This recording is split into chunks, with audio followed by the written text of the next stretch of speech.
Assalamualaikum warahmatullahi wabarakatuh. Bagaimana kabar anak-anakku sekalian?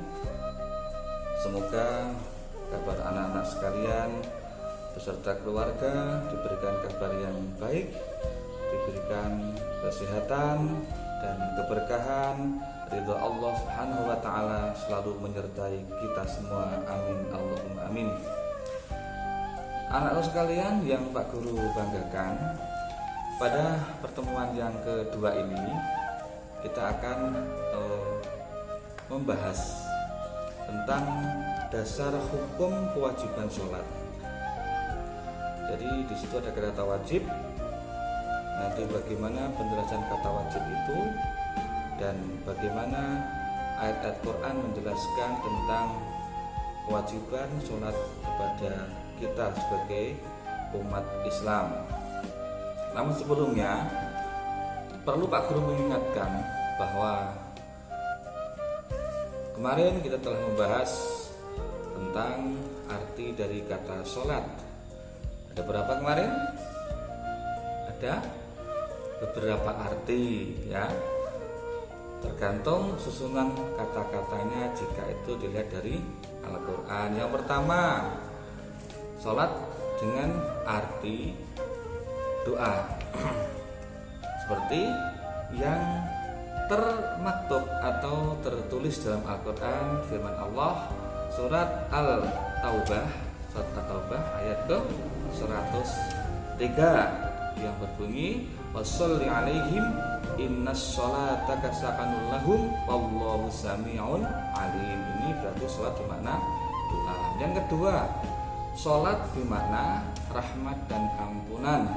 Ini seperti tertulis dalam Al-Quran surat Al-Ahzab ayat 56 yang kemarin Pak Guru sudah tugaskan untuk menghafalkan itu. Bagaimana bunyinya? Innallaha wa malaikatahu yusholluna 'alan nabi ya ayyuhalladzina amanu shollu 'alaihi wa sallimu taslima. Ini berarti sholat juga bermakna rahmat dan ampunan dari Allah Subhanahu wa taala. Namun dalam ilmu fikih yang akan kita bahas ini, sholat mempunyai arti yang berbeda, yaitu sholat adalah ibadah yang tersusun dari perbuatan atau tindakan dan ucapan. Ya, saya ulangi lagi, sholat adalah ibadah yang tersusun dari ucapan dan tindakan yang dimulai dari takbiratul ihram dan diakhiri dengan salam dengan syarat-syarat tertentu. Nah, perhatikan penjelasan ini. 1. Tersusun dari perbuatan atau tindakan dan ucapan atau perkataan. Nah, gerakan dan ucapan itu. Yang kedua, diawali dengan takbiratul ihram. Jadi sholat itu mulainya ketika takbiratul ihram, Allahu Akbar. Itu tanda mulainya sholat. Dan diakhiri dengan salam ketika Assalamualaikum warahmatullahi. Itu berarti tanda sholat sudah berakhir. Nah, ini yang paling penting, dengan disertai syarat-syarat tertentu. Jadi sholat itu mempunyai syarat-syarat tertentu. Ada syarat wajib dan ada syarat yang tidak wajib. Nah, nanti yang kita bahas di bab-bab yang selanjutnya. Oke, selanjutnya kita masuk ke subbab yang kedua, dasar hukum melakukan atau kewajiban sholat. Sholat ini wajib bagi siapa? Bagi umat Islam yang mukallaf, yang sudah memenuhi kriteria tertentu.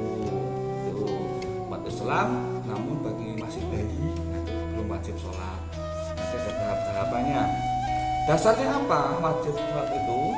Tentu ini berdasarkan firman Allah di dalam Al-Quran. Sebelum masuk ke firman Allah, akan Pak Guru sedikit jelaskan arti kata wajib. Wajib adalah sesuatu yang jika dikerjakan mendapatkan pahala dan jika ditinggalkan mendapatkan dosa. Itu ya. Itu arti kata wajib. Sedangkan sholat ini hukumnya adalah wajib. Jadi orang Islam yang meninggalkan sholat dengan sengaja, maka dia akan mendapatkan dosa yang sangat besar. Karena meninggalkan sholat atau tarkus sholat ini termasuk kabair. Apa kabair itu? Termasuk golongan dosa-dosa yang besar. Besok di hari kiamat, semua amal manusia itu yang pertama kali ditanyakan adalah as-sholah atau sholatnya. Jika sholatnya baik, disiplin, terus sesuai dengan ketentuan-ketentuan fikih, maka akan dianggap baik sholatnya dan amal-amal lainnya akan dimudahkan, dianggap baik juga. Tapi kalau sholatnya tidak tertib, sholatnya tidak sesuai dengan ketentuan fikih, maka dianggap sholatnya tidak baik dan amal-amal yang lainnya pun dianggap kurang baik. Begitu. Sholat 5 waktu ini juga boleh disebut sholat maktubah, sholat fardu juga boleh. Itu diturunkan atau diperintahkan ketika Nabi Muhammad SAW melakukan Isra dan Mi'raj. Itu terjadi 1 tahun sebelum Nabi hijrah ke Madinah. Awalnya Allah memerintahkan itu 50 kali dari semalam. Tanpa beratnya. 1 hari itu 50 kali. Sedangkan sekarang saja 5 kali saja masih ada orang-orang yang belum melaksanakan sholat, apalagi 50 kali. Dulu ketika Nabi Ismail itu, ketika Allah memerintahkan 50 kali, Nabi turun sampai ke langit, bertemu dengan Nabi Musa, dan Nabi Musa memberikan pesan kepada Muhammad untuk kembali ke atas, kembali menghadap Allah dan meminta keringanan. Dari 50 kali waktu sholat sehari semalam hingga Allah hanya mewajibkan 5 kali dalam sehari dan semalam, maka sholatnya. Karena sholat ini wajib, tentu kewajiban ini berdasarkan firman Allah di dalam Al-Quranul Karim. Yang pertama adalah surat An-Nisa ayat ke-103 yang bunyinya adalah فَإِذَا قَضَيْتُمُ الصَّلَاةَ فَاذْكُرُوا اللَّهَ قِيَامًا وَقُعُودًا وَعَلَى جُنُوبِكُمْ فَإِذَا اطْمَأْنَنْتُمْ فَأَقِيمُوا الصَّلَاةَ إِنَّ الصَّلَاةَ كَانَتْ عَلَى الْمُؤْمِنِينَ كِتَابًا مَوْقُوتًا. Poinnya adalah inna sholata kanat 'alal mu'minina kitaban mawquta. Sesungguhnya sholat diwajibkan bagi orang-orang yang beriman dan sudah ditentukan waktunya. Seberapa asar jam berapa waktunya itu sudah ada ketentuannya. Ini dasar kenapa sholat itu digolongkan ibadah yang wajib. Yang kedua adalah surat atau ayat yang berada pada surat Al-Ankabut ayat ke-45. Allah berfirman, "Utlu ma uhiya ilaika minal kitabi wa aqimis shalah. Innas sholata tanha 'anil fahsya'i wal munkar wa dzikrullahi akbar wallahu ya'lamu ma tasna'un." Innas sholata ini termasuk suatu fadilahnya sholat.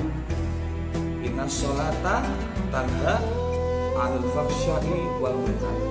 Sholat itu jika dikerjakan dengan baik, ketentuan-ketentuannya dilaksanakan, khusyuknya juga dilakukan, maka fadilah atau keutamaan sholat ini akan mencegah diri kita dari berbuat keji dan munkar, perbuatan dosa dan maksiat.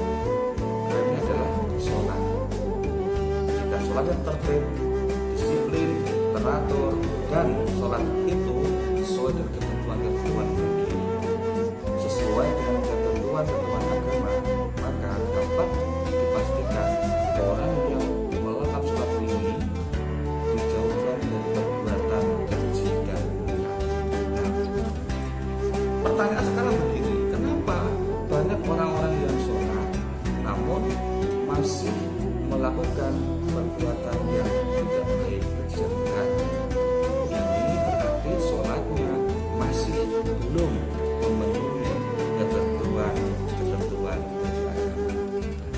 pastikan sholatnya tuh memenuhi kriteria, memenuhi ketentuan agama, niscaya dengan sholat ini perbuatan maksiat, perbuatan keji dan mungkar tidak akan dilakukan.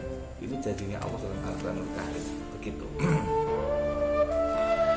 Anak-anak sekalian, saya kira cukup sekian untuk pertemuan kali ini. Kita sudah mendapatkan dua hal, satu arti dari kata sholat, yang kedua kewajiban sholat, arti kata wajib, dan ayat-ayat Al-Quran yang menunjukkan bahwa sholat itu wajib bagi umat Islam. Saya kira untuk pertemuan yang kedua ini saya sekian dulu. Kalau ada hal-hal yang belum bisa dipahami, silakan ditanyakan ke Pak Guru. Begitu dari Pak Guru, saya akhiri. Allahumma fiqil aqwamit thoriq. Wassalamualaikum warahmatullahi wabarakatuh.